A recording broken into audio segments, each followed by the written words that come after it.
আলহামদুলিল্লাহি ওয়া কাফা ওয়া সালামুন আলা ইবাদিহিল্লাযীনা ইসতাফা আম্মা বা'দ। আজ আমরা 15তম রোজায় উপনীত হয়েছি। প্রিয় বন্ধুগণ আমার, অনেক সময় আমরা নফল ইবাদতে ব্যস্ত থাকি, কিন্তু বাবা মা, স্ত্রী, সন্তান, পরিবারের হক ভুলে যায়। ইসলাম শুধু মসজিদের ধর্ম নয়, ঘরের ধর্মও নয়।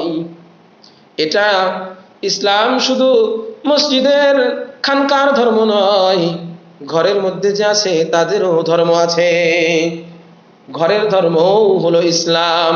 রাসূল সাল্লাল্লাহু আলাইহি ওয়াসাল্লাম বলেছেন, তোমাদের মধ্যে উত্তম হলো সেই ব্যক্তি যে তার পরিবারের কাছে উত্তম।